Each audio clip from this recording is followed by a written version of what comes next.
Ассалаумағалейкум достар, менің есімім Ерғали Дүйсен. Бұл менің YouTube каналым. Осы әңгімені соңына дейін тыңдап, пікірлеріңізді жазып, лайктарыңызды басып, мені қолдай отырыңыздар.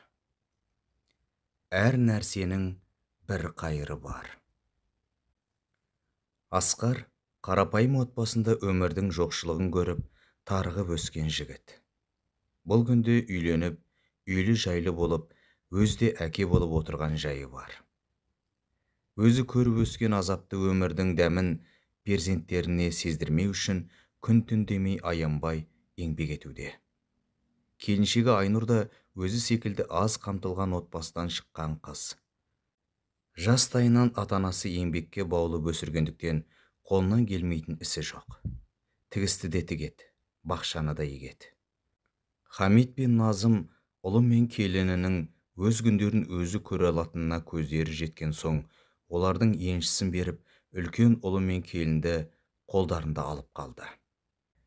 Екеуінің де қолдарында дипломы жоқ. Әр жерде бір жалдамалы жұмыс істеп күреп ақша таппаса да, ешкімге тіленбей, біреуге алақан жаймай күн көруде. Асқар базарда тачка айдап, біреулердің қап-қап затын көтеріп, ары-бер тасып ақша табады. Айнұр болса, асханада ыдыс-аяқ, еден жуып, аз-маз табыс тауып, күн кешіп жүрген болатын. Енді міне тұңғышы Айсезім дүниеге келгелі аяқ қолы байланып, үйде не істерін білмей есі кетіп отыр. Құрақ құрап, көрпе төсек тігіп көрді. Алайда баламен тірлік өнбей, ол істі тастап кетті. Өздері пәтер жалдап тұрды. Асқардың тапқаны пәтер ақысына әрең жетіп, құр қара суға нан батырып, жеп жүрген күндері де болды. Айнұр бұл тығырықтан шығар жол іздеп, күн-түн демей ойланып, не жұмыс бастарын білмей жүрді. Айнұр үйде отырып, баламен істейтін жұмыс көзін таппақ болды. Қолында жай ғана қарапайым телефон болатын. Бауырлары жиналып, туылған күніне сенсорлы ұялы телефон сыйға тартты. Әлеуметтік желіге қосылып, түрлі рецепттерді көріп, қолындағы бар ақшасына қажетті затты алып, кішігірім 2 торт пісірді. Өзі дәмін көргісі келіп, жегісі келсе де нәпсісін тыя білді. Өйткені кеткен қаражатты қайта шығарып алғысы келген болатын. Көршілеріне ұсынып еді, оның жағдайын аяп, әйтеуір тортын сатып ала салған болатын. Өзі дәмін көрмеген тортты сатқан Айнұрдың сол сәттегі жан тебіренсін сөзбен айтып жеткізу мүмкін емес болар. Ертерек таң атып, тортын сатып алған көршісінің пікірін естуге ынтық болды. Таң атқан бойда есік қоңырау соғылды. Келіп тұрған әлгі сатып алушы көршісі болатын. Айнұржан, қалың қалай? Тым ерте мазалағаным үшін кешірім сұрайым. Кешегі тортың бізге аздық етті. Кішкентай қызым тағы жеймін деп, түні бойы жылап әрең көндірдім. Мүмкін болса, қазір тағы біреуін пісіріп бересің бе? Міне, бірден ақшасын алып қал. Жәудірек пе, рас айтасыз ба? Сіздерге ұнағанына қуаныштым. Жарайды, тез арада пісіріп берем. Айнұрдың қуанышында шек болмады. Көңіл күйі көтеріңкі болып, бар махаббатымен тағы да торт пісіріп берді. Қаржының жартысы керек затқа кетсе, жартысы қалтасында қалды. Осылайша, оның жан жағында көршілері, ауылдастары бірінен соң бірі тапсырыс бере бастады. Әлеуметтік желіден жаңа рецепттер үйреніп, жаңа туындыларды пісіріп үйреніп жүрді. Енді ғана телефонды үйреніп жүрген Айнұр өзгелердің кеңесіне жүгініп, тапсырыс қабылдайтын парақша ашты. Аздаған ақшаға рецепт сататын желдегі кондитерлерден видео сабақтарды сатып алып, күн сайын жаңа бірдеңе пісіріп үйреніп жүрді. Алғашында тапқан табысы өзінен артылмайтын. Себебі тапқан табысына өзіне қажетті құралдарын сатып алып отырды. Дайын піскен өнімдерінің суретін желіге салып, өзге аймақтардан да тапсырыс түсе бастады. Әлеуметтік желісін дамытса, тапсырыстың көп боларын ұғынған келіншек, күні бойы торт пісірсе, түні бойы өз парақшасын өзге адамдардың жазбаларының пікірінде жарнамалап жүрді. Өз жұмысына деген қызығушылығы оны алға қарай жетелей берді. күні түні көз ілмесе де еш шаршап шалдыққан емес. Айнұрдан бір рет өнім сатып алған адам оның қармағына түсіп, одан басқаға тапсырыс бермей қоятын. Бір жыл бойы осылай аз-аздан тапсырыс алып жүрді. Үй алуға Асқар екеуі бірігіп, ақша жинай бастады. Асқар, саған айтарым бар. Айта бер. Әлгі үй алуға жинап жүрген ақша бар емес пе? Тағы не керек саған? Маған емес, саған көлік алсақ, қалай болар екен? Мен көлікті қайтем. Алдымен баспаналы болайық. Алла жазса, бізде бәрі болады. Маған тапсырыс берушілердің көп бөлігі жеткізіп беру қызметінің болғанын қалайды.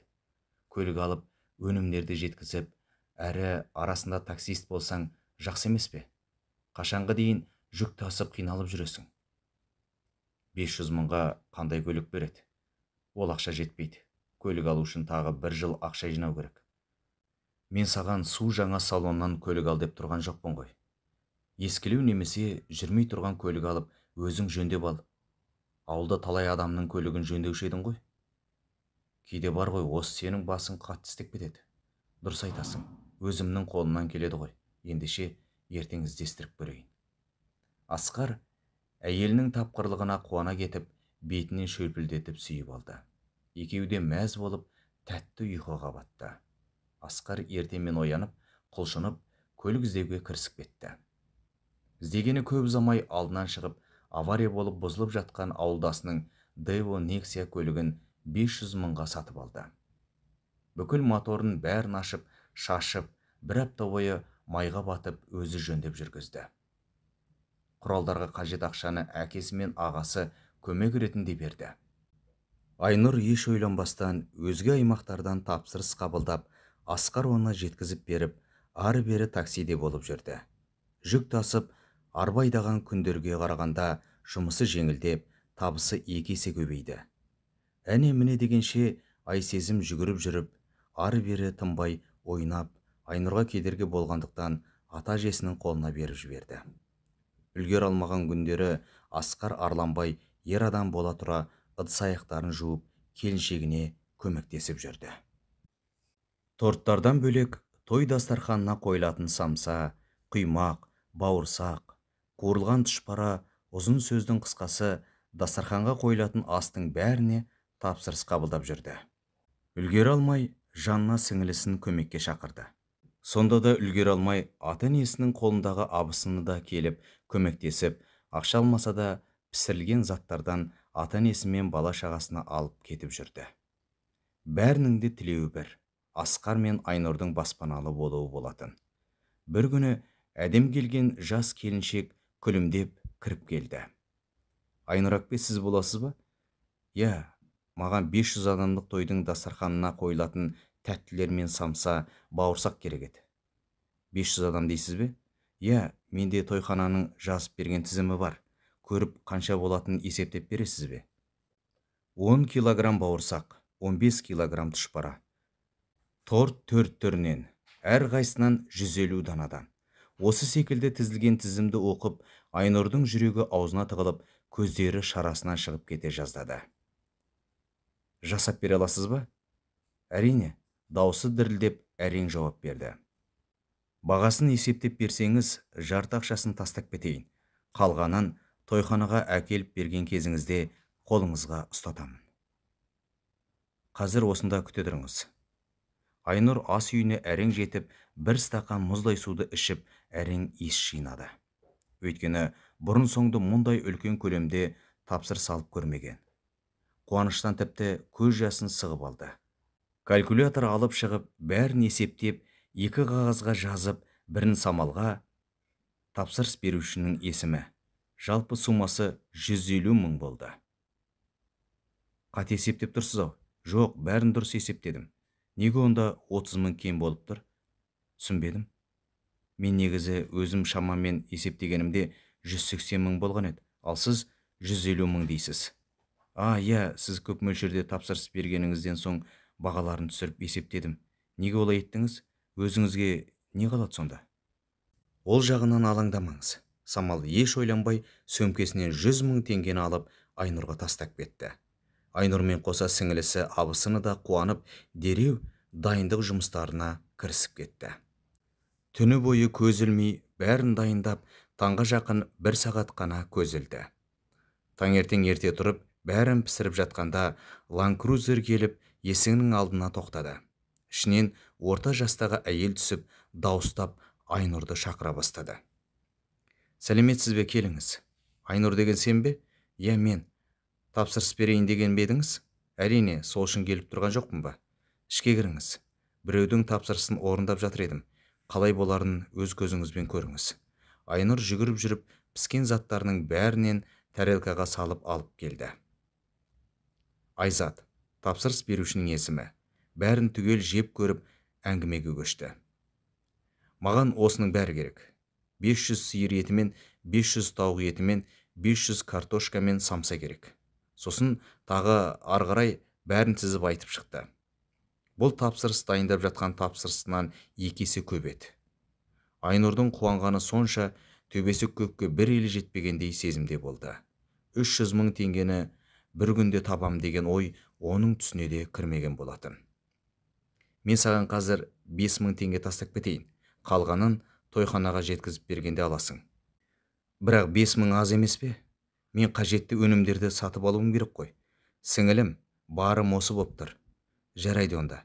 Бүгінгі тапсырыстың ақшасына қажетті заттарын сатып алам деп, еш уайымдамай Айзатты шығарып салды. Кешкі уақыт жетіп, Самалдың заттарын түгел тойханаға жеткізіп берді. Міне тапсырыстарыңыз дайын. Санап тексеріп алыңыз. Жоқ, сізге сенім ғой, көп рахмет. Самал риза болып, қалған ақшасын төлеп, Айнұрды шығарып салды. Жолай базарға кіріп, Айзаттың тапсырысын орындауға қажетті дүниелерді сатып алды. Оған әлі 2 күн бар болған соң, үйіне жеткен бойда төсегіне жатып ұйықтап қалды. Түннің бір уақытында біреудің Айнұр апке деп шақырған даусын естіп, оянып кетті. Сыртқа шықса, келіп тұрған Самал екен. Ризашылығын білдіріп, бір киім, мата, сок, конфет тағы да басқа заттарын алып келіпті. Ұйқылы ояу жүріп, Самалдың берген заттарын бір шетке тастатты да қайта ұйықтап қалды. Ертесіне түске таяу Рабиға абысына Айзаттың тапсырысын орындауға көмекке келді. Айнұр, қатты шаршағансың-ау деймін. Ой, айтпаңыз. Мынау не мата? Мұнда неге жатыр? Кеше түнде ұйықтап жатсам, Самал келіп, ризашылығын білдіріп беріп кетті. Мен матаны қайтем, апама апарып бере салыңыз. Рабиға матаны ашып көрмек болғанда, арасынан ақшалар шашыла кетті. Жеңілдік жасап, қысқартып тастаған 30 000 теңгені матаның арасына салып келген екен. Міне, нағыз қысақысын жемейтін адам. Айнұр мәз болып қуанып қалды. 2 күн бойы көз ілмей Айзаттың тойына қажетті тапсырыстың бәрін орындады. Асқардың көлігіне бәрін жүктеп тойханаға жол тартты. Жолда көлігін көріп, Айсезім жылаған соң тоқтап оны мінгізіп алды. Тойханаға жақындаған сайын Айнұрдың жүрегі жиі соғып, қобалжи бастады. Бұрын соңды мұндай ақшаны қолына ұстап көрмеген. Болашаққа жоспар құрып, арман қиялға беріліп, жеткенін де байқамай қалды. Даяшылар күтіп алып, заттарды тойханаға тасыды. Айзаттың өзі жоқ. Қазір келем, әне келем деп 1 сағаттай күткізіп қойды. Айнұр қызын Асқарға тастап, өзі Айзаттың артынан тойханаға кірді. Әпке, ақшамды бересіз бе? Қызым жылап жатыр, күйеуім қазір айғайлайды. Тұра тұрсай, мен тексеріп санап алайын. Даяшылар мен аспаздар бәрін тексеріп санап жатты. Бірі 10 дана кем десе, біреуі 5-20 дана кем дейді. Олай болу мүмкін емес. Мен бір емес, бірнеше рет тексергенмін. Сонда осыншама адам өтірік айтып тұр дейсің бе? Мынауының іші піспей қалған ғой. Мен мынаны қалай қонақтарға ұсынам? Әпке, олай емес. Жақсылап көріңіз. Мен бар ынтаммен пісірдім ғой бәрін. Мынау өткен жолғы үйіңде жеген самсадан кішкентай ғой. Мен саған 75-тен емес, 50 теңгеден берем. 25 000 теңгені 500-ге көбейтіп көріңіз. Мына бауырсағың шикі, піспеген. Торттарыңды әлде қайда кішкентай. 4 түрлі тортты жеңілдікпен 80 000-ға келіскен болатын. Торттарыңа 50 000 берем. Бауырсағыңды қайтып алып кете алмайым. Әпке, олай болмайды ғой. Мен сізге қайда төмен бағамен бердім ғой. Сіз айтып тұрған ақшаң менің шығынымды өтемейді ғой. Олай болса, бәрін қайтарып алып кет. Не дейсіз? Мен мұның бәрін не істеймін? Олай болса, мен айтқан ақшаны ғана берем. Жарайды, тым құрса кеткен шығынымды алайын. Қазірше 5.000 ала тұр. Қалған той анадан түскен ақшадан ертең өзім үйіңе алып барып берем. Жоқ әпке. Айсезім жылап кеткен соң Асқар әйелін іздеп тойханаға кірді. Ақшасын беруін сұрап, жалынып тұрған әйелін көріп, ашуға бой алдырды. Айнұр, неменеге жылап тұрсың? Өңкей піспеген дәмсіз заттарды алып келіп, менен ақша талап етіп тұр ғой. Ақшам жоқ саған берер. Алып кет затыңның бәрін. Әпке, өтінем сізден, олай етпеңіз. Айнұр, неменеге жылап тұрсың? Шық бері. Ұнамай ма? Онда бәрін түгел көлікке сал. Басқа жерден сатып алсын. Иә, алып кетіңдер бәрін. Керек емес мына ботқаларың. Асқар қызын Айнұрға ұстатып, өзі бәрін қайта көлігіне жүктей бастады. Асқар, қой, олай істеме. Мұның бәрін қайда алып барасың? Обал болады. 3 күн бойы ұйқыдан қалып, өзің шай тамағыңды ішпей істеп, енді келіп оған неге жылап тұрсың? Мұның бәрін қайда алып барасың? Тоқташы, өтінем. Мұның бәрін қайда алып барады дейсің? Өздері үшін берген ақшамды алып кете береді деп ойласаң, қатты қателесесің. Інім-ау, қой, олай етпе. Таста бәрін. Той өткізу оңай емес қой. Не істеп, не сөйлегенімді өзім білмеймін. Кешірші, шырағым. Келіншегімнің көз жасын төккізбей тұрып, ойлануың керек еді. Қаш жолдан. Әйтпесе әйел екеніңе қарамайым. Асқар ашуланып жүріп, бүкіл затты көлікке қайта жүктеді. Айнұр болса оған жалынып артынан жүгіріп жүр. Бірақ Асқар ешкімге құлақ аспады. Алып кет, өргөкірік неме. Састы бықсытып таста сосын қоқысқа. Сенің мына дәмсіз заттарыңды ит пен мысық та жемейді. Ол жағына сен алаңдамай-ақ қой. Сендей адамнан ақша алғанша, Алланың разылығын алғаным 1000 есе артық. Асқар жаным, әлі де кеш емес. Бәрін қалдырып, ақшамызды алып кетейік. Мін көлікке. Бірақ қайда барамыз? Айнұр амалсыз күйеуінің айтқанына көніп көлікке отырды. Асқар бір мекеменің алдына келіп тоқтады. Асқар, біз қайда келдік? Балалар үйіне. Мұнда не істейміз? Білесің бе, мен жоқшылық көріп, тарығып өстім. Кішкентай кезімде менде тәтті торттар, түрлі тағамдар жегім келетін. Бірақ бізде оны сатып алатын ақша болған жоқ. Әке-шешем тірі болса да, біз бұл заттарға қол жеткізе алмадық. Ал мұндағы балалар тұл жетімдер. Олардың тіпті не қалайтын сұрайтын, оларды тыңдайтын адамның өзі жоқ. Асқар көзіне жас алып қалды. Жаным, бұл жолы болмаса, басқа кезде табысқа жетерміз. Ендеше кеттік пе? Асқар мен Айнұр балалар үйінің директорына жолығып, келісімін алып, бүкіл заттарды түсіріп, балаларға дастархан жайды. Балалардың қуанышында шек болмады. Бәрі қуанып, Асқар мен Айнұрдың бетінен кезек-кезек сүйіп, алғыстарын жаудырды. Олардың қуанышы Асқар мен Айнұрды жылатты. Екеуі ақшаға қарық болмаса да, алғысқа кенеліп, үйлеріне оралды. Оларды басқалар ессіз санады. Алайда олар өз істеріне еш өкінген жоқ. Ертеңіне Айнұрдың телефонына бір тыным болған жоқ. Жергілікті телеарналар мен газет журналдар олардан сұхбат алуға кезекке тұрды. Телеарна газетте жарияланған хабарламалардан соң олардың тұтынушылары бірден көбейіп, Айнұр заттарды пісіру былай тұрсын, телефонға жауап беріп, тапсырыстарды есептеуге үлгере алмай жүрді. Мұның бәрі жетім балалардың алғыс айтқан бейнероликтерінің арқасында болатын. Қасына бірнеше қызды алып жұмыс бастаған Айнұр бұл күнде үлкен кәсіпкер. Оқымаған аспаз, кондитер болса да, бұл күнде мыңдаған шәкірт тәрбиелеген аспаз, ұстаз. Кең сарайдай үйі, қымбат көлігі бәрі бар. Байлық дүние бітсе де, олар еш өзгерген емес. Жасырын түрде де, жария түрде де жасап жүрген сауапты істері жетерлік. Міне, осындайда айтса керек, әр нәрсенің бір ғайыры бар деп.